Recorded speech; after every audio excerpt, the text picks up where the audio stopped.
सभी बंधुओं को नमस्कार। सभी बंधुओं को आरबीएस क्लासेस द परीक्षा गुरु में स्वागत है। मैं अशोक मिश्रा आज के नए सेशन के रूप में नया चैप्टर लेके आया हुआ हूँ, जिसका नाम है महावीर स्वामी। तो महावीर स्वामी कौन थे? महावीर स्वामी के पहले जैन धर्म में तीर्थंकरों का उल्लेख है। इन सब पर हम डिस्कशन करेंगे।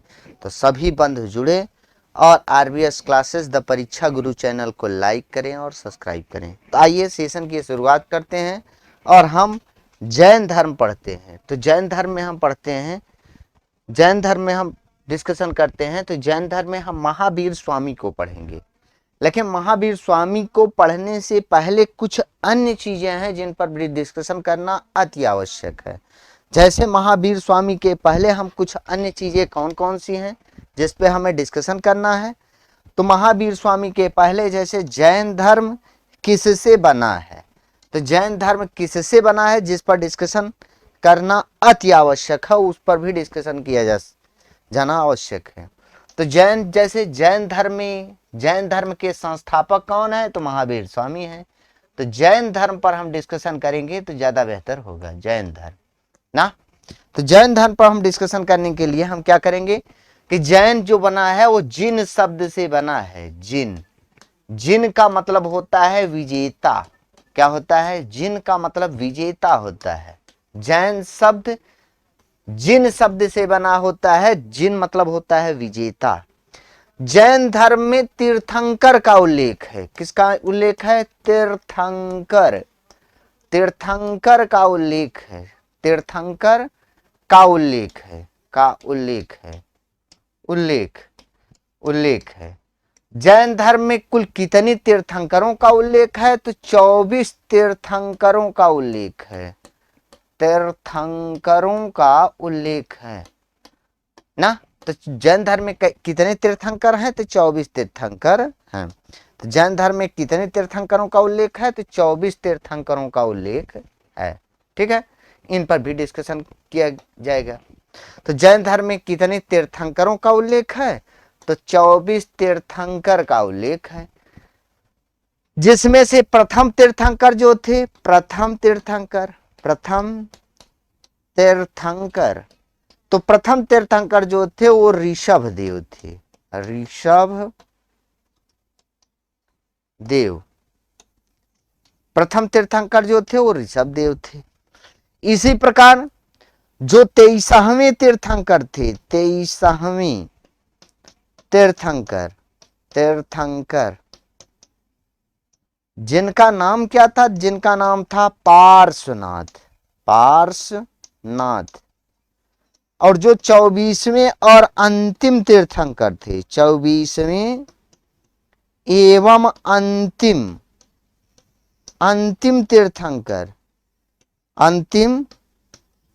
तीर्थंकर जिनका नाम क्या था? जिनका नाम था महावीर स्वामी, जिनके बारे में हमें पढ़ना है। इन्हीं तीनों की ऐतिहासिकता प्रमाणिक मिलती है ना।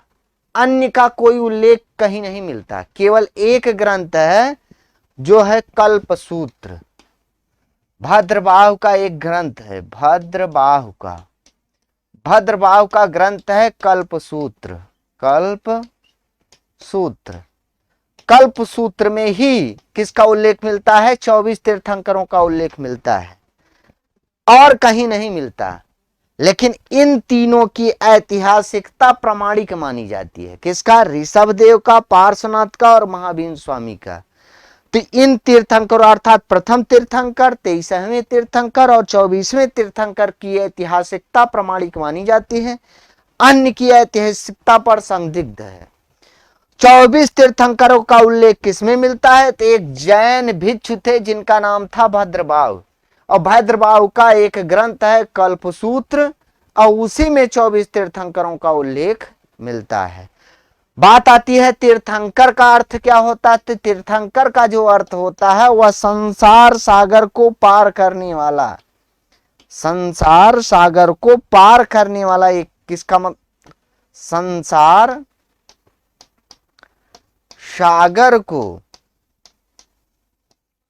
को पार करने वाला, पार करने वाला, ये तीर्थंकर का अर्थ होता है। तो तीर्थंकर का अर्थ क्या होता है? तो तीर्थंकर का अर्थ होता है संसार सागर को या भव सागर को पार करने वाला क्या कहलाता है? तो तीर्थंकर कहलाता है। फिर 24 तीर्थंकरों का उल्लेख किसमें मिलता है? तो कल्पसूत्र में मिलता है। इन तीनों की ऐतिहासिकता प्रमाणिक मिलती है किसका? ऋषभ देव का, पार्श्वनाथ का और महावीर स्वामी का। मैंने आपको बताया कि जितने भी तीर्थंकर थे सबका अलग अलग प्रतीक चिन्ह था। तो प्रतीक चिन्ह अलग अलग था। जैसे चर्चा होती है तो पहले जो तीर्थंकर थे, प्रथम तीर्थंकर, प्रथम तीर्थंकर जो थे उनका नाम था ऋषभ देव, ऋषभ देव।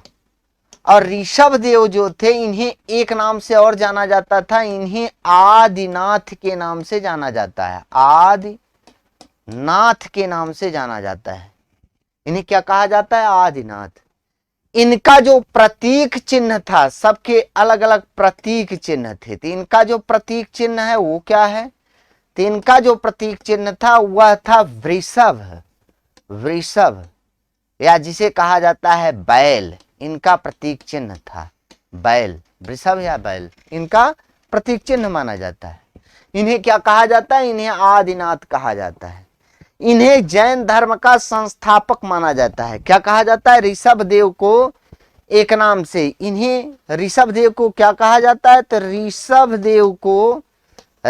देव को जैन धर्म का संस्थापक माना जाता है। तो जैन धर्म का संस्थापक माना जाता है, संस्थापक ना, संस्थापक। ऋषभ देव का उल्लेख जो मिलता है वो यजुर्वेद और अथर्ववेद दोनों में मिलता है। भागवत में भी इनका उल्लेख मिलता है। किसका? ऋषभ देव का। इसी प्रकार ऋषभ देव के बारे में ये कहा जाता है कि ये अयोध्या के इक्ष्वाकु वंशी शासक थे। कौन? ऋषभ देव। तो ऋषभ देव अयोध्या के शासक थे ये भी कहा जाता है। इनके दो पुत्रों का उल्लेख मिलता है। एक पुत्र इनके भरत थे, भरत, एक पुत्र, इनके दो पुत्रों का उल्लेख मिलता है, इनके पुत्र हैं ये सब। और दूसरा थे बाहुबली, बाहुबली, ये दो पुत्रों का उल्लेख मिलता है। तो बाहुबली और भरत, ये कहा जाता है कि अंतिम समय में इन्होंने क्या किया था? अपने पुत्र भरत को राज सत्ता सौंपकर सन्यासी बन गए थे। ये ऋषभ देव के बारे में। इसके साथ साथ और अन्य की जो ऐतिहासिकता मिलती है, जैसे मैंने बताया कि सबके अलग अलग प्रतीक चिन्ह हैं। दूसरे तीर्थंकर थे, दूसरे तीर्थंकर कौन थे? तीर्थंकर, उनका नाम मिलता है तो उनका नाम मिलता है अजीतनाथ, अजीतनाथ इनका नाम मिलता है। इनका जो प्रतीक चिन्ह था वह था हाथी। इनका प्रतीक चिन्ह क्या है? तो हाथी है। इसी प्रकार एक है 19वें तीर्थंकर, 19वें तीर्थंकर। तो 19वें तीर्थंकर कौन है? तो 19वें तीर्थंकर है मल्लिनाथ, मल्लिनाथ। और मल्लिनाथ का जो प्रतीक चिन्ह था वह क्या था? वह था कलश, कलश उनका प्रतीक चिन्ह था। मल्लिनाथ की चर्चा इसलिए होती है कि जो श्वेतांबर जैन के लोग थे, श्वेतांबर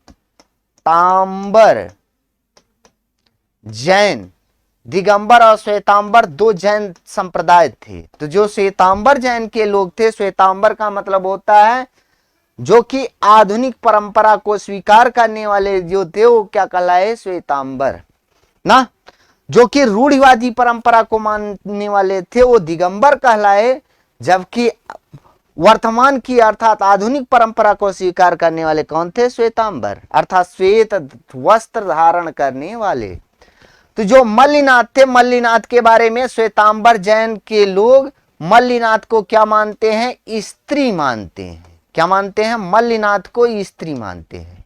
तो आपसे क्वेश्चन पूछा जाता है, वनडे एग्जाम हो चाहे सिविल हो, उसमें एक क्वेश्चन बहुत फेमस पूछा जाता है कि किसको श्वेतांबर जैन, किस तीर्थंकर को श्वेतांबर जैन के लोग स्त्री मानते हैं? तो कौन से तीर्थंकर थे? मल्लिनाथ थे, जिनका प्रतीक चिन्ह क्या था? तो कलश था। इनका प्रतीक चिन्ह क्या है? कलश है।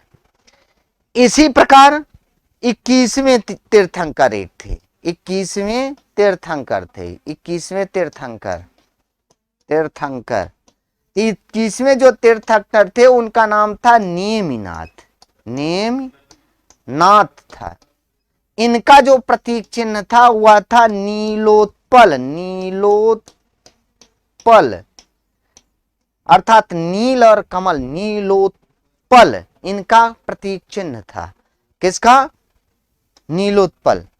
ये किसका प्रतीक चिन्ह था? नेमिनाथ का प्रतीक चिन्ह था। इसी प्रकार एक 22वें तीर्थंकर थे जिनका नाम क्या था? तो जिनका नाम अरिष्टनेमि था, अरिष्टनेमि इनका नाम था, अरिष्टनेमि। इनका जो प्रतीक चिन्ह था वह था शंख, शंख। इनकी चर्चा किस लिए होती है कि एक जैन ग्रंथ है, जैन ग्रंथ का नाम है उत्तराध्यायन, जैन ग्रंथ है उत्तराध्यायन सूत्र। ये कैसा ग्रंथ है? जैन ग्रंथ है। कैसा ग्रंथ है? जैन ग्रंथ है। तो जैन ग्रंथ है उत्तराध्यायन सूत्र। उसी में इन्हें क्या बताया गया है? इन्हें कृष्ण का समकालीन बताया गया है, कृष्ण का समकालीन बताया गया है। किसको समकालीन बताया गया है? अर्थात अरिष्टनेमि को। तो अरिष्टनेमि को क्या बताया गया है? अरिष्टनेमि को कृष्ण का समकालीन बताया गया है। तो किसको बताया गया है? अरिष्टनेमि को। जबकि मैंने बताया कि नेमिनाथ को क्या बताया गया है? अर्थात श्वेतांबर जैन के लोग स्त्री मानते हैं। तो श्वेतांबर जैन के लोग मल्लिनाथ को क्या मानते हैं? स्त्री मानते हैं। जबकि एक जैन ग्रंथ है जिसका नाम है उत्तराध्यायन सूत्र, उसी में अरिष्टनेमि को कृष्ण का समकालीन बताया गया है। बहुत फेमस क्वेश्चन आपके वनडे एग्जाम हो, चाहे टीजीटी हो, चाहे पीजीटी हो, चाहे जीएस से संबंधित कोई विषय हो, ये सब बहुत फेमस क्वेश्चन है। एक तो क्वेश्चन आपसे पूछा जाता है अर्थात 24 तीर्थंकरों का उल्लेख किसमें मिलता है? तो कल्पसूत्र में मिलता है। कल्पसूत्र के रचनाकार कौन है? तो ये भद्रबाहु की रचना है। उसी में 24 तीर्थंकरों का उल्लेख मिलता है। वैसे ऐतिहासिक दृष्टि से 3 का ही प्रमाण मिलता है, ऋषभदेव का, पार्श्वनाथ का और महावीर स्वामी का। सबके अलग अलग प्रतीक चिन्ह है। दूसरे जो तीर्थंकर थे कौन थे? अजीतनाथ थे, जिनका प्रतीक चिन्ह क्या था? हाथी था। तीसरे मल्लिनाथ थे, जिनका प्रतीक चिन्ह क्या है? कलश है। 19वें तीर्थंकर जो है वो कौन से है? मल्लिनाथ है, जिनका प्रतीक चिन्ह क्या है? कलश है। जिन्हें श्वेतांबर जैन के लोग क्या मानते हैं? स्त्री मानते हैं। इसी प्रकार 21वें जो तीर्थंकर थे जिनका नाम था नेमिनाथ, नेमिनाथ का जो प्रतीक चिन्ह था नीलोत्पल था, जहां नील कमल भी लिखा होता है। 22वें तीर्थंकर कौन थे? तो 22वें तीर्थंकर अरिष्टनेमि थे, जिनका प्रतीक चिन्ह क्या था? शंख था। ठीक है। इन्हें एक जैन ग्रंथ है जिसका नाम है उत्तराध्यायन सूत्र। उत्तराध्यायन सूत्र में इन्हें कृष्ण का समकालीन बताया गया है। इसी प्रकार जो 23वें तीर्थंकर थे, 23वें तीर्थंकर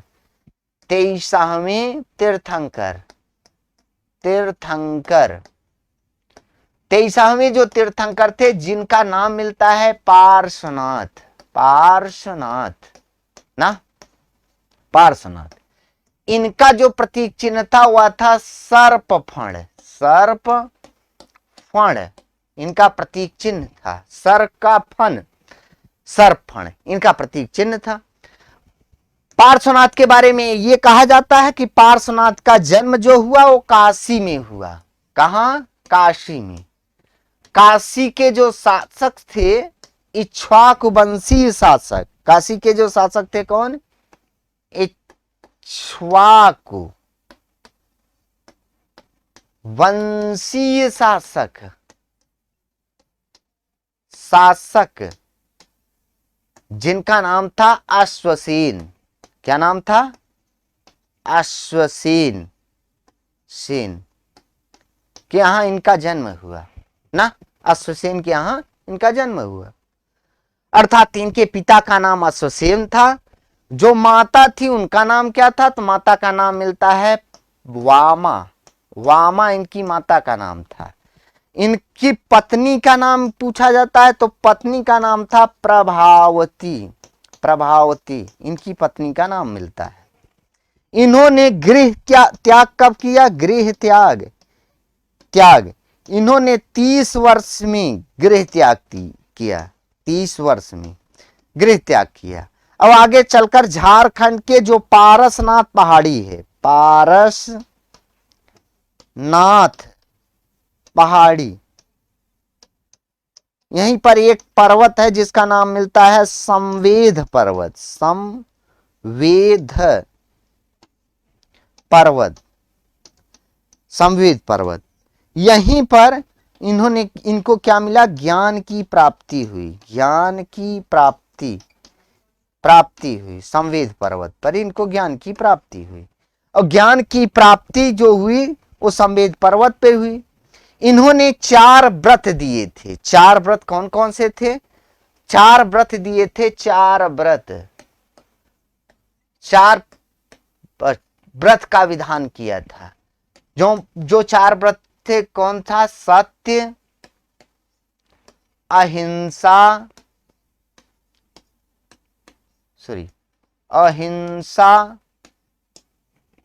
सत्य, अहिंसा, एक सेकेंड, सत्य, दूसरा अहिंसा, तीसरा आस्तेय, चौथा अपरिग्रह, ये 4 व्रत दिए थे ना। आस्ते का मतलब होता है चोरी न करना, अपरिग्रह का मतलब होता है धन का संचय न करना। तो 4 व्रत देने वाले कौन थे? तो पार्श्वनाथ ही थे। तो पार्श्वनाथ ने 4 व्रत दिए थे ना।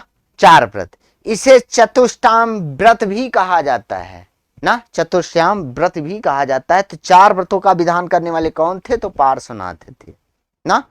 अंतिम जो तीर्थंकर थे 24वें और अंतिम तीर्थंकर जिनका नाम था महावीर स्वामी, जिनका प्रतीक चिन्ह क्या मिलता है? सिंह। और जो महावीर स्वामी थे इन्हीं की शिक्षाएं जो है वो जैन धर्म का आधार बनी। तो महावीर स्वामी को क्या कहा जाता है? महावीर स्वामी को जैन धर्म का वास्तविक संस्थापक कहा जाता है। जबकि जैन धर्म के संस्थापक कौन कहे जाते हैं? तो ऋषभदेव कहे जाते हैं। लेकिन जो 24 और अंतिम तीर्थंकर थे महावीर स्वामी, 24वें और अंतिम तीर्थंकर महावीर स्वामी, उन्हीं की शिक्षाएं जैन धर्म का आधार बनी। इसीलिए महावीर स्वामी को क्या कहा जाता है? जैन धर्म का वास्तविक संस्थापक कहा जाता है।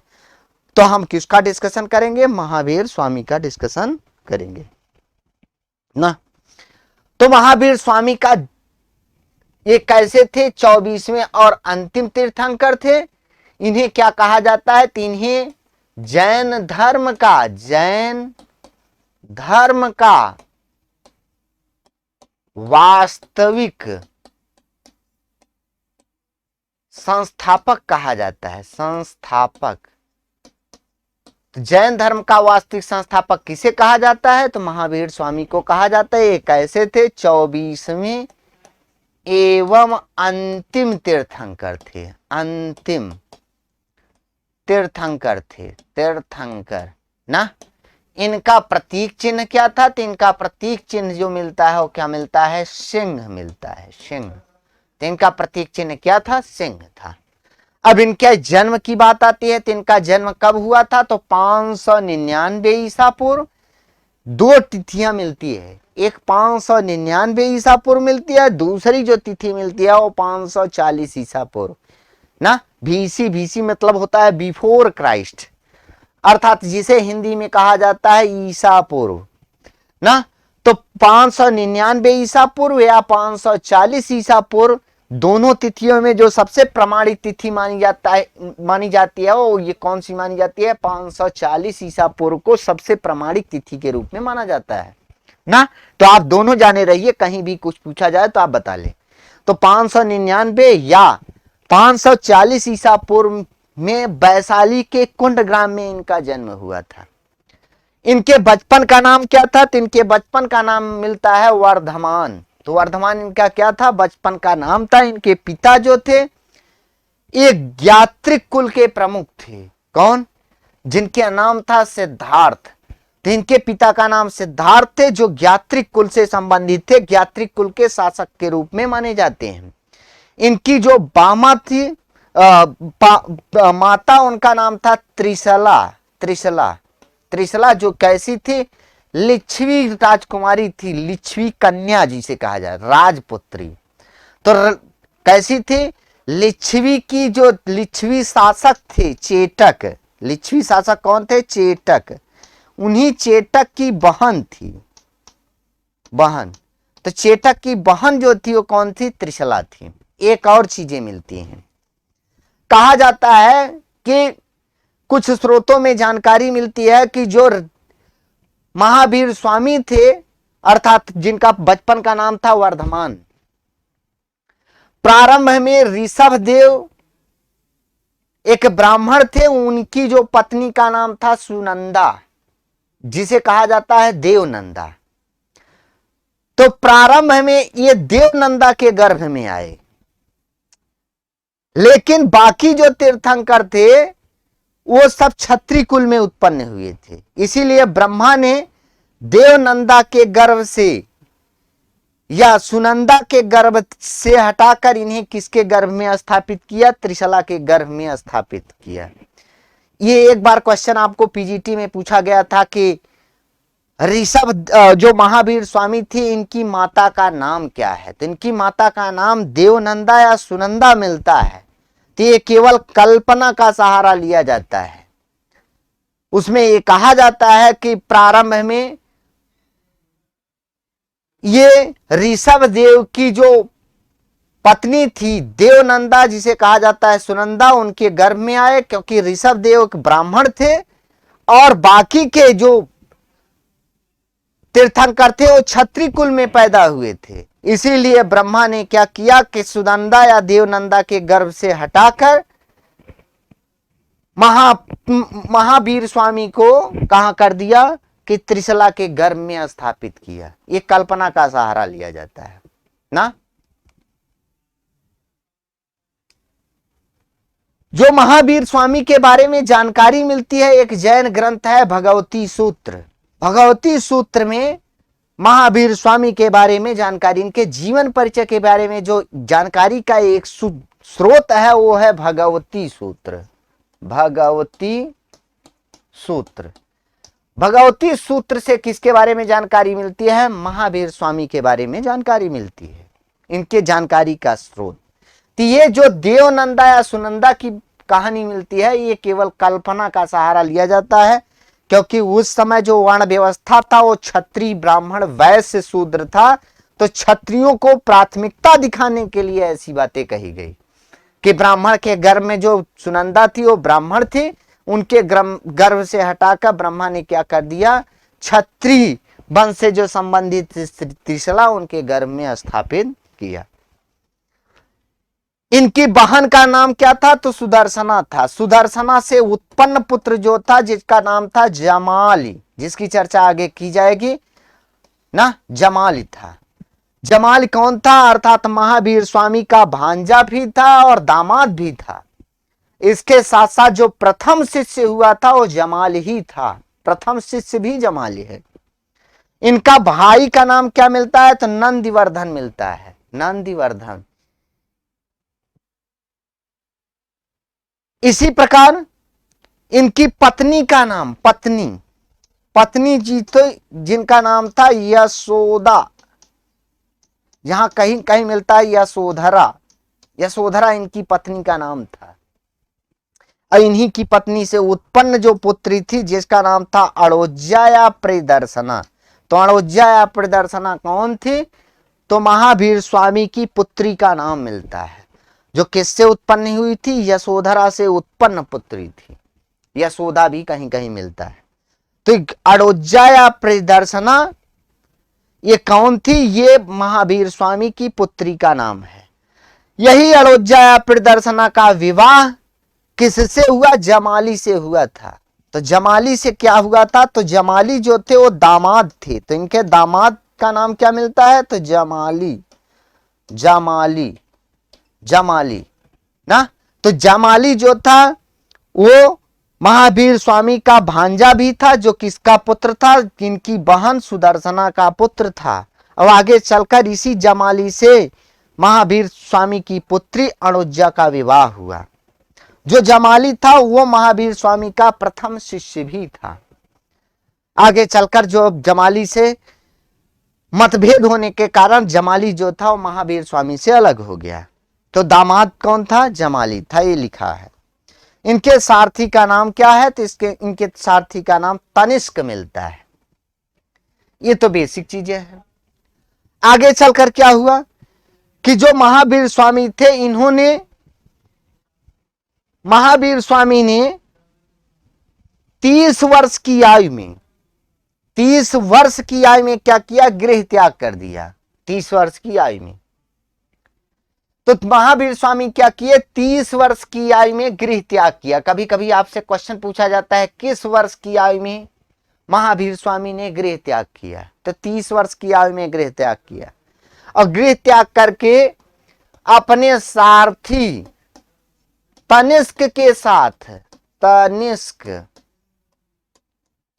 के साथ कहां गए? चले गए षडवन चले गए, षडवन चले गए। षडवन का मतलब होता है नेपाल की तराई, जो है नेपाल ना, नेपाल की तराई में चले गए। और यहीं षडवन में जाने के पश्चात इन्होंने क्या किया? अपने राजसी वस्त्र, राजसीय वस्त्र क्या किया? राजवस्त्र जिसे कहा जाता है, राजवस्त्र त्याग दिया। और यहीं त्याग कर कैसा? कसाय वस्त्र धारण किया, कसाय वस्त्र धारण किया, कसाय वस्त्र धारण किया। कसाय वस्त्र का मतलब होता है सन्यासी वस्त्र।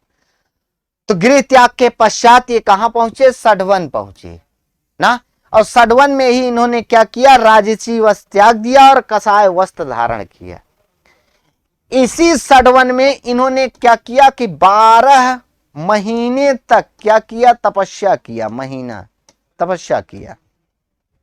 12 महीना तक तपस्या करने के बाद जो शरीर के वस्त्र जो पहने थे, इन्होंने कसाय वस्त्र अर्थात सन्यासी वस्त्र धारण किया था, वो अपने आप जो है वो नष्ट हो गया। अर्थात इन्होंने, ये कहा जाता है कुछ स्रोतों में कि 12 महीने के पश्चात इन्होंने जो वस्त्र पहना था उस वस्त्र को भी त्याग दिया। अर्थात ये आकाश को ही अपना वस्त्र समझते थे।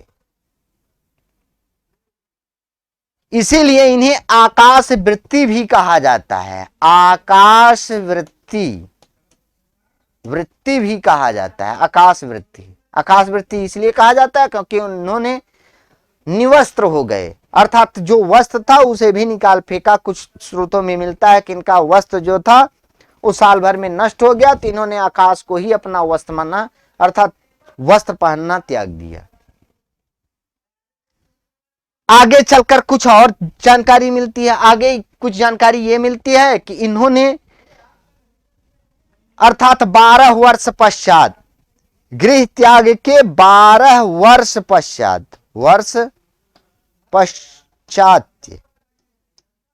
12 वर्ष पश्चात क्या हुआ कि जृंभी ग्राम में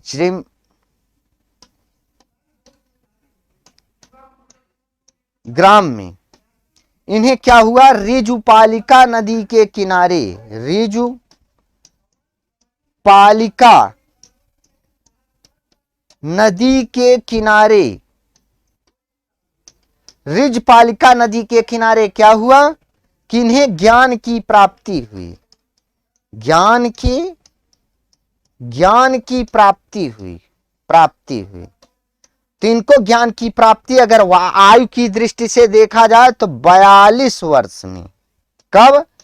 42 वर्ष की आयु में क्या हुआ, ज्ञान की प्राप्ति हुई ना। तो जिम्भी ग्राम में, कहीं कहीं लिखा होता है जिम्भरी, सॉरी एक सेकंड,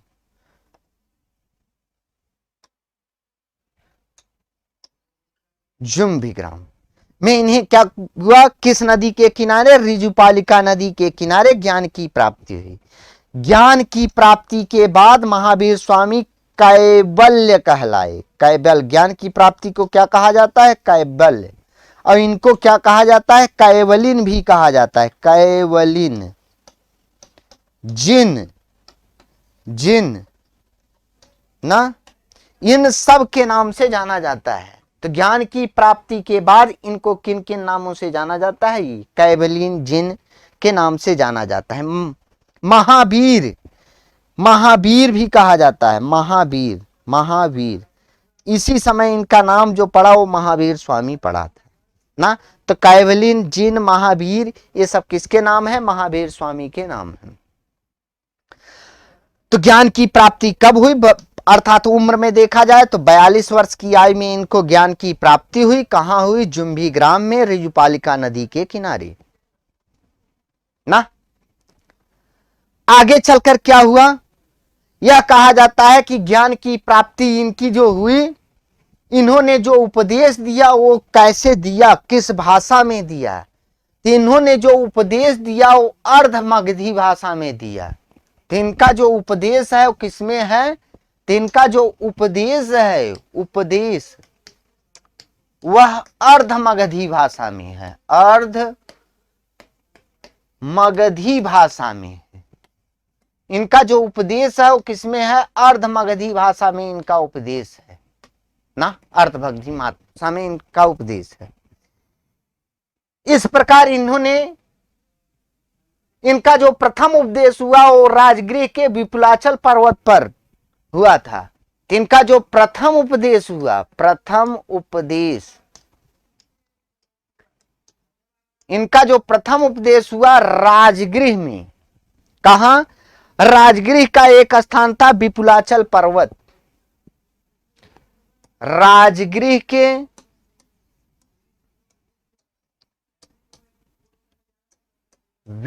विपुलाचल पर्वत पर एक नदी जो थी वहां, वो बराकर नदी थी, बराकर नदी के किनारे इन्होंने 11 ब्राह्मणों को दीक्षित किया, ब्राह्मणों को दीक्षित किया, दीक्षित किया ना। अर्थात 11 जो ब्राह्मण थे यही इनके प्रथम शिष्य थे। 11 ब्राह्मणों को दीक्षित किया। आगे चलकर इन्होंने जो जैन संघ बनाया पावा में, और जैन संघ अर्थात जो 11 इनके शिष्य थे, इन्हीं को 11 गणों में विभाजित किया, 11 संघों में विभाजित किया। और यही क्या कहलाए, गणधर कहलाए। तो गणधर क्या है, तो गणधर इन्हीं 11 ब्राह्मणों को, जो जैन संघ था, इन्हीं जैन संघों को 11 भागों में विभाजित किया, जिसे क्या कहा गया कि 11 भागों का जो प्रमुख बनाया गया, इन्हीं 11 ब्राह्मणों को बनाया गया। इसीलिए इन्हें क्या कहा जाता है, गणधर भी कहा जाता है। तो कहीं आपसे क्वेश्चन पूछा जाए कि गणधर क्या होते हैं, तो जो जैन धर्म के जो संघ थे, जो संघ के प्रमुख थे, उन्हीं को गणधर कहा गया ना। ये सब किसके बारे में है, महावीर स्वामी के बारे में। तो इनका जो उपदेश हुआ कहां हुआ, राजगृह के विपुलाचल पर्वत में 11 ब्राह्मणों को इन्होंने दीक्षित किया। इनका जो पहला वर्षावास हुआ था, वर्षावास का मतलब क्या होता है, तो वर्षावास का मतलब होता है वर्षा काल में जहां एक जगह रुककर प्रवचन देते थे, अपना उपदेश देते थे, उसी को कहते थे वर्षावास। तो जहां ये वर्षा काल में रुक कर अपना उपदेश देते थे, उसी को कहा गया वर्षावास। तो महावीर स्वामी का जो पहला वर्षावास हुआ वो कहाँ हुआ? अस्तिग्राम में हुआ। अंतिम जो वर्षावास हुआ वो कहाँ हुआ? पावापुरी में हुआ। इनके प्रथम शिष्य जो थे वो कौन थे? जमाली थे। जबकि प्रथम शिष्या जो थी वो कौन थी? आपसे क्वेश्चन पूछा जाता है प्रथम शिष्या, तो जिनका नाम था चंदना इनकी प्रथम शिष्या थी। तो प्रथम शिष्या कौन थी? चंदना थी। प्रथम शिष्य कौन थे? जमाली थे। जमाल इनके दामाद भी थे, इनके भांजे भी थे। सर्वाधिक वर्षावास कहां बिताया महावीर स्वामी ने अपने जीवन काल के? तो राजगृह में 14 वर्षावास बिताए थे। तो महावीर स्वामी ने अपने जीवन काल में सर्वाधिक 14 वर्षावास बिताए ना। इनकी जो मृत्यु हुई वो कब हुई? अर्थात 72 वर्ष की आयु में कब हुई? 72 वर्ष की आयु में देखा जाए तो अगर हम 540 ईसा पूर्व से लेकर चलते हैं तो 540 ईसा पूर्व की डेट रखते हैं तो 468 ईसा पूर्व में इनकी मृत्यु हुई। जबकि 599 के हिसाब से चलते हैं तो कितना कब हुई? तो 599 के हिसाब से चलते हैं तो 527 ईसा पूर्व में इनकी मृत्यु हुई। तो मैंने आपको बताया था कि दो डेट, एक 599 ईसा पूर्व, दूसरा 540 ईसा पूर्व। तो 540 ईसा पूर्व को अगर हम जन्म माने तो इनकी जो मृत्यु हुई कब हुई? 468 ईसा पूर्व में। अगर 599 ईसा पूर्व को हम डेट रखते हैं तो 527 ईसा पूर्व में इनकी मृत्यु हुई। मृत्यु की घटना को मृत्यु इनकी कहां हुई? तो पावापुरी के मल्ल शासक थे सृष्टिपाल के महल में इनकी मृत्यु हुई थी। तो इनकी मृत्यु कहां हुई? तो पावापुरी में। कहां? मल्ल शासक जो थे सृष्टिपाल के महल में इनकी मृत्यु हुई थी। किसके? महावीर स्वामी की मृत्यु हुई थी। इनकी शिक्षाएं और उपदेश की चर्चा की जाए तो महावीर स्वामी की शिक्षाएं और उपदेश क्या थे? इनकी शिक्षाएं और उपदेश, शिक्षाएं एवं उपदेश यहां से बहुत इंपॉर्टेंट उपदेश, यहां से बहुत अच्छे क्वेश्चन पूछे जाते हैं। ये जो थे महावीर स्वामी के बारे में ये कहा जाता है कि ये वेद को नहीं मानते थे। कौन? महावीर जो स्वामी थे, महावीर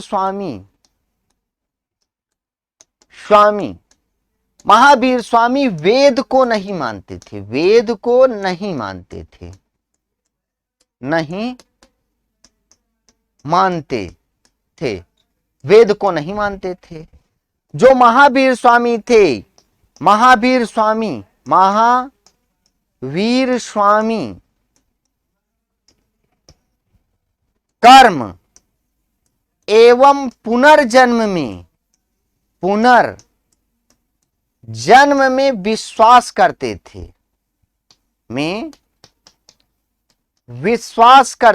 विश्वास करते थे। तो कर्म और पुनर्जन्म में विश्वास करने वाले कौन थे? तो महावीर स्वामी। इसके साथ साथ और क्या चीजें मिलती है कि जो महावीर स्वामी थे ये आत्मा को मानते थे। तो महावीर स्वामी क्या मानते थे? महावीर स्वामी आत्मा को मानते थे, आत्मा को मानते थे, लेकिन ईश्वर को नहीं मानते थे, ईश्वर को नहीं मानते थे।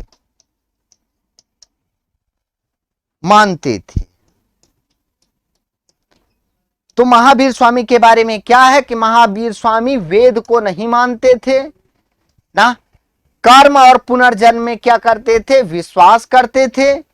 ये आत्मा को मानते थे लेकिन ईश्वर को नहीं मानते थे। कौन? महावीर स्वामी के बारे में है।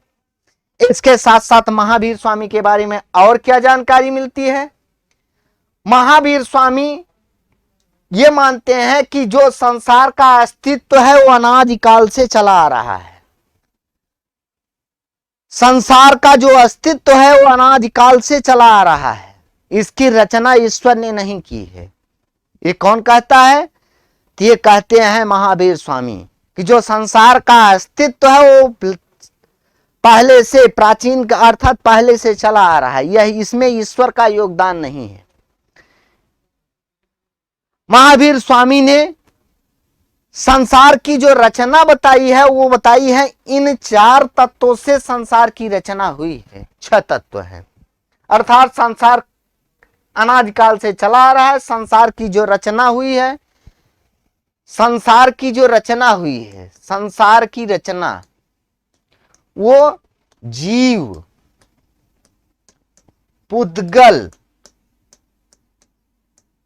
जीव, पुद्गल, इसके साथ साथ और क्या क्या है? जीव है, पुद्गल है, धर्म है, धर्म, अधर्म, अकाल और काल, इन्हीं 6 चीजों से हुई है ना। तो जो संसार की रचना हुई है इन्हीं 6 चीजों से हुई है। जीव से हुई है, पुद्गल से हुई, धर्म, अधर्म, आकाल, सॉरी आकाश जिसे कहेंगे, आकाश और काल। क्या है? आकाश और काल, आकाश और काल, आकाश और काल, इन्हीं चीजों से क्या हुई है? संसार की रचना हुई है। जो महावीर स्वामी के बारे में जानकारी मिलती है, महावीर स्वामी की जो शिक्षाएं हैं, उन्होंने यह बताया कि संसार में दुख का कारण क्या है। संसार में दुख का कारण, संसार में दुख का कारण क्या है? तो संसार में जो दुख का कारण है, महावीर स्वामी ने यह बताया कि संसार में दुख का कारण यह है कि जीव में कर्मों का प्रवेश, जीव में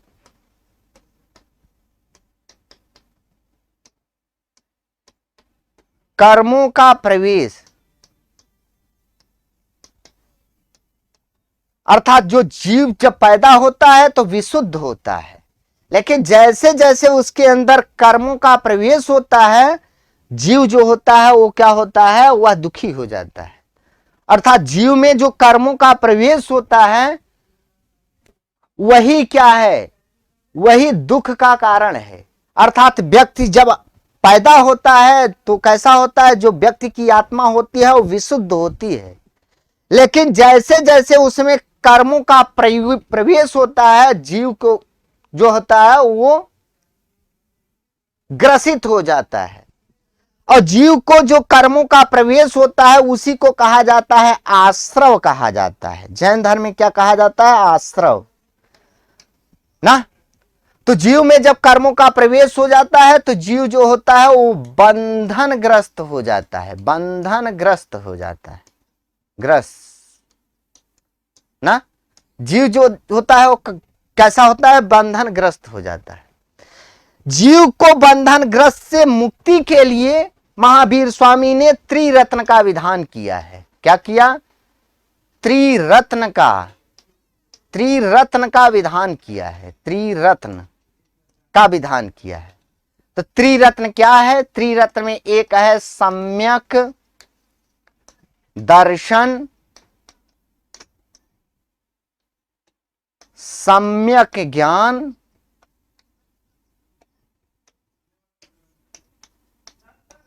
और सम्यक चरित्र। चरित्र ये क्या है? ये त्रिरत्न के विधान है। तो दुख का कारण क्या है? तो दुख का कारण है जीव में कर्मों का प्रवेश। महावीर स्वामी कहते हैं कि जब जीव पैदा होता है तो विशुद्ध होता है, लेकिन जैसे ही उसमें कर्मों का प्रवेश होता है वह जो होता है बंधनग्रस्त हो जाता है, अर्थात दुखी हो जाता है। दुख से दूर होने के लिए महावीर स्वामी ने त्रिरत्न का विधान किया है। त्रिरत्न का विधान, त्रिरत्न के अंतर्गत कौन कौन आते हैं? तो सम्यक दर्शन आता है, सम्यक ज्ञान आता है और सम्यक चरित्र आता है। ये क्या है? दुख दूर करने के मार्ग हैं। सम्यक दर्शन, सम्यक ज्ञान और सम्यक चरित्र। सम्यक दर्शन को श्रेष्ठ बताया गया है। जैन धर्म में श्रेष्ठता को प्रभावना कहा जाता है। तो जैन धर्म में जैन दर्शन की श्रेष्ठता को क्या कहा जाता है? जो जैन दर्शन की श्रेष्ठता को क्या कहा गया है? तो जैन दर्शन की श्रेष्ठता को जैन दर्शन की श्रेष्ठता को क्या कहा गया? श्रेष्ठता को प्रभावना कहा गया, प्रभावना कहा गया है। तो जैन दर्शन की श्रेष्ठता को क्या कहा गया? तो प्रभावना कहा गया है।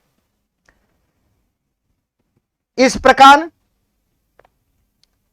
यह कहा जाता है कि प्रभावना है।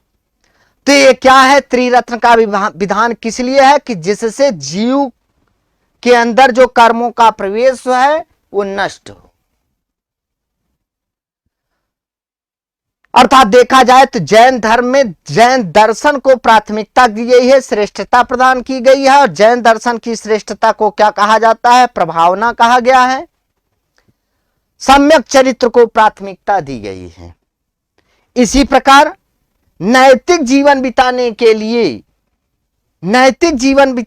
लिए ये महावीर स्वामी ने नैतिक जीवन बिताने के लिए पंच महाव्रत का उल्लेख किया है। पंच महाव्रत का उल्लेख किया है ना। तो पंच महाव्रत के अंतर्गत कौन आता है? तो सत्य, अहिंसा,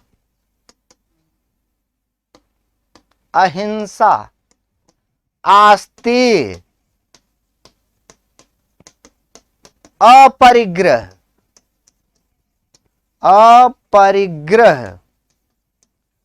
तथा ब्रह्मचर्य। ये क्या है? पंच महाव्रत। पंच महाव्रत में 4 व्रतों का जो उल्लेख किया था वो पार्श्वनाथ ने किया था। महावीर स्वामी ने यही ब्रह्मचर्य को जोड़ा। तो नैतिक जीवन बिताने के लिए इन 5 व्रतों का भी उल्लेख किया है। किसने? महावीर स्वामी ने। तो महावीर स्वामी की शिक्षाओं में हम त्रिरत्न का विधान और पंच महाव्रत का विधान देखते हैं। इसके लिए जो गृहस्थ जीवन व्यतीत करते हुए जैन धर्म के नियमों का पालन करता है, जैन धर्म में उसके लिए अणुव्रत का विधान भी है। अणुव्रत का विधान, तो अणुव्रत का विधान भी किसमें किया गया है? अर्थात जो गृहस्थ जीवन व्यतीत करते हुए जैन धर्म का पालन करता है उसके लिए अणुव्रत का विधान किया गया है। तो ये जो त्रिरत्न और पंच महाव्रत है, इन दोनों का पालन करने से जीव के अंदर जो कर्मों का प्रवेश है वो नष्ट हो जाता है। तो मैंने आपको क्या बताया? कि मैंने आपको बताया कि जीव के अंदर जो कर्मों का प्रवेश होता है, जीव के अंदर कर्मों का प्रवेश जो होता है उसे कहा जाता है क्या? आश्रव। क्या कहा जाता है? आश्रव कहा जाता है, आश्रव ना। और जब जीव के अंदर कर्मों का प्रवेश हो जाता है तो जीव कैसा होता है? बंधग्रस्त हो जाता है, बंधनग्रस्त हो जाता है, बंधन में पड़ जाता है। अब जीव के अंदर जो कर्मों का प्रवेश है तो त्रिरत्न का विधान करने से क्या होगा? त्रिरत्न का विधान करने से, त्रिरत्न का पालन करने से जीव के अंदर जो कर्मों का प्रवेश है वो रुक जाता है। तो त्रिरत्न का पालन करने से जीव के अंदर कर्मों का प्रवेश क्या होता है? रुक जाता है, रुक जाता है। और जीव के अंदर कर्मों का प्रवेश रुक जाने की घटना को क्या कहा जाता है? जैन में तो संवर कहा जाता है, संवर ना। क्या कहा जाता है? तो जीव के अंदर कर्मों का जो प्रवेश होता है वो रुक जाता है त्रिरत्न का पालन करने से, तो उसी को कहा जाता है संवर। और जब जीव के अंदर जो कर्म है वो पूरी तरह से समाप्त हो जाते हैं तो उसी को कहा जाता है एक नाम। अर्थात जीव के अंदर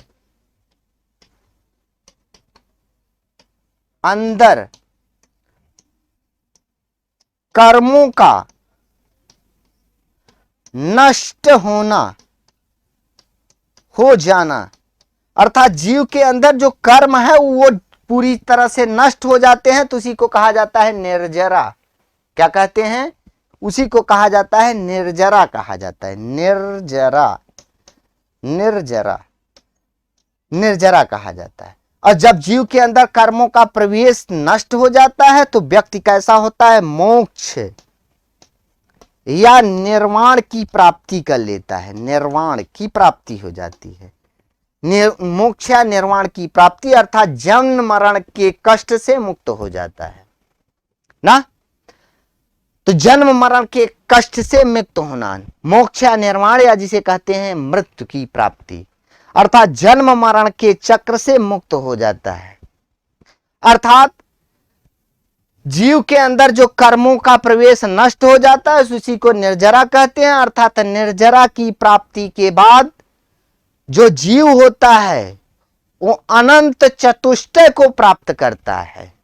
अनंत चतुष्टय, अनंत चतुष्टय को प्राप्त करता है। तो अनंत चतुष्टय क्या है? अनंत, अनंत चतुष्टय को प्राप्त करता है। अनंत चतुष्टय क्या है? तो अनंत चतुष्टय के अंतर्गत चार आते हैं। अर्थात क्या होता है अनंत चतुष्टय? आइए देखते हैं ना। अनंत चतुष्टय के अंतर्गत कौन कौन आते हैं? तो अनंत चतुष्टय के अंतर्गत जैसे अनंत ज्ञान, अनंत ज्ञान, अनंत दर्शन, अनंत दर्शन, अनंत वीर्य, अनंत ज्ञान, अनंत दर्शन, अनंत वीर्य और अनंत सुख, अनंत वीर्य और अनंत सुख, सुख को प्राप्त होता है। इसी को कहा जाता है अनंत चतुष्टय के नाम से जाना जाता है। अर्थात यही अनंत चतुष्टय की प्राप्ति ही क्या है कि इसी को कहते हैं मोक्ष या निर्वाण कहा जाता है। निर्वाण, मोक्ष या निर्वाण कहा जाता है ना। मोक्ष, जैन धर्म में मोक्ष के लिए संलेखना, संलेखना व्रत का विधान है। संलेखना व्रत का विधान है। संलेखना व्रत क्या मतलब क्या होता है कि कष्ट पूर्वक जीवन को त्यागना, यही क्या कहलाता है संलेखना व्रत। अर्थात जिसे हम सामान्य भाषा में कहते हैं तो तड़प तड़प कर जान देना, उसी को कहेंगे संलेखना व्रत। तो मोक्ष की प्राप्ति के लिए जैन धर्म में किसका विधान है? संलेखना व्रत का विधान है। तो ये सब किसके बारे में है? ये सब बारे में है महावीर स्वामी की शिक्षाओं के बारे में। तो महावीर की स्वामी की शिक्षाओं पर हम पुनः एक बार डिस्कशन करना चाहेंगे कि महावीर स्वामी की जो शिक्षाएं हैं, अर्थात महावीर स्वामी ने जो कर्मों का जीव में प्रवेश होता है उसी को दुख का कारण बताया है। अर्थात कर्मों का जीव में प्रवेश ही दुख का कारण है। दुख को दूर करने के लिए महावीर स्वामी ने त्रिरत्न का विधान किया है। त्रिरत्न में कौन कौन आता है? सम्यक दर्शन, सम्यक ज्ञान और सम्यक चरित्र। जैन दर्शन में को श्रेष्ठता व्यक्त की गई है, इसीलिए जैन धर्म की श्रेष्ठता को, दर्शन की श्रेष्ठता को क्या कहा जाता है? प्रभावना कहा जाता है। मैंने आपको बताया। तो व्यक्ति के अंदर जब जीव, महावीर स्वामी कहते हैं कि जब व्यक्ति पैदा होता है तो विशुद्ध होता है, अर्थात जो आत्मा होती है पूरी तरह शुद्ध होती है। लेकिन जैसे ही उसके अंदर कर्मों का प्रवेश होता है वह बंधनग्रस्त हो जाता है। अर्थात बंधनग्रस्त का मतलब व्यक्ति दुखी हो जाता है। व्यक्ति को बंधनग्रस्त से मुक्त करने के लिए जैन धर्म में त्रिरत्न का विधान है। और त्रिरत्न का विधान है और त्रिरत्न का पालन करते हुए इसके साथ साथ महावीर स्वामी ने पंच महाव्रत का भी उल्लेख किया है। पंच महाव्रत का मतलब सत्य, अहिंसा, आस्तेय, अपरिग्रह और ब्रह्मचर्य, जिसमें से 4 व्रतों का उल्लेख पार्श्वनाथ ने किया था। 5वां जो ब्रह्मचर्य है, इसका उल्लेख करने वाले कौन थे? तो महावीर स्वामी थे। मैंने आपको बताया कि इन्हीं का पालन करने से जीव के अंदर जो है कर्मों का प्रवेश जो है वो नष्ट हो जाता है। अर्थात त्रिरत्न का विधान का पालन करने से, त्रिरत्न का पालन करने से और पंच महाव्रत का पालन करने से। जो गृहस्थ जैनी है उनके लिए अणुव्रत का भी विधान किसमें किया गया है? जैन धर्म में किया गया है। मैंने आपको बताया कि जीव के अंदर कर्मों के प्रवेश को क्या कहा जाता है। तो एग्जाम में जो सिविल लेवल का अच्छे एग्जाम है उसमें आपसे ये क्वेश्चन जरूर पूछा जाता है कि जीव के अंदर कर्मों के प्रवेश को क्या कहा जाता है? तो आश्रव कहा जाता है। और जब जीव के अंदर कर्मों का प्रवेश होता है तो जो आत्मा होती है वो बंधन ग्रस्त हो जाती है। बंधन ग्रस्त से मुक्ति के लिए त्रिरत्न का विधान किया गया है। और त्रिरत्न का पालन करने से जीव के अंदर जो कर्मों का प्रवेश है वो रुक जाता है। और जीव के अंदर जो कर्मों का प्रवेश रुक जाता है उसको क्या कहते हैं? तो उसको संवर कहते हैं। संवर बहुत इंपॉर्टेंट क्वेश्चन यहां से बनता है। और जब जीव के अंदर जो कर्म है वो समाप्त हो जाते हैं, जब रुक जाता है तो जो कर्म है वो धीरे धीरे समाप्त हो जाते हैं। और जब जीव के अंदर कर्म नष्ट हो जाते हैं, समाप्त हो जाते हैं, तो उसको क्या कहते हैं? तो उसको निर्जरा कहते हैं। इसी प्रकार जब जीव के अंदर कर्मों का पूरी तरह अंत हो जाता है, नष्ट हो जाते हैं, तो जो जीव होता है वो अनंत चतुष्टय को प्राप्त होता है। अनंत चतुष्टय का मतलब मैंने आपको पीछे बताया कि अनंत ज्ञान, अनंत दर्शन, अनंत वीर्य, अनंत सुख, इसी को कहा जाता है अनंत चतुष्टय को प्राप्त करता है। और वही कहलाता है मोक्ष या निर्वाण की प्राप्ति। अर्थात जीवन के चक्र से, जन्म मरण के चक्र से मुक्ति पाना, यही क्या कहलाता है? निर्वाण या मोक्ष की प्राप्ति। जैन धर्म में संलेखना व्रत का विधान है। संलेखना व्रत का मतलब क्या होता है? तो संलेखना व्रत का मतलब होता है तड़प तड़प कर जान देना, यही कहलाता है संलेखना व्रत। इसके साथ साथ जैन धर्म में एक सिद्धांत है जिसका कहा जाता है, सिद्धांत है जिसको कहा जाता है स्यादवाद। स्यादवाद या इसी को कहते हैं अनेकांतवाद, या इसी को कहते हैं सप्तभंगीमयवाद। क्या कहते हैं? सप्तभंगीमयवाद। सप्तभंगीमयवाद, सप्तभंगीमयवाद भी कहा जाता है ना। तो जैन धर्म का एक सिद्धांत है जिसे स्यादवाद, अनेकांतवाद या सप्तभंगीमयवाद कहा जाता है। तो महावीर स्वामी ने यह कहा है कि कोई भी जो वस्तु होती है, कोई भी बात जो कही जाती है वो पूर्ण सत्य नहीं हो सकती, क्योंकि परिस्थिति के कारण उसमें कुछ न कुछ दोष मिल जाता है। उसी को क्या कहा गया? स्यादवाद। अर्थात कोई भी चीज जो है वो पूरी तरह विशुद्ध नहीं होती, क्योंकि उसके अंदर कुछ न कुछ अशुद्धता जुड़ जाती है परिस्थितियों के कारण। तो उसी को कहा जाता है स्यादवाद। स्यादवाद को क्या कहा जाता है? अनेकांतवाद या सप्तभंगीमयवाद भी कहा जाता है। तो ये सब किससे संबंधित है? ये सब जैन धर्म से संबंधित है। तो आज के लिए बस इतना ही। अगले सेशन में हमारी जो मुलाकात होगी कि एक नए टॉपिक के साथ पुनः होगी। तब तक जितने बंधु जुड़े हुए हैं सभी को बहुत बहुत धन्यवाद।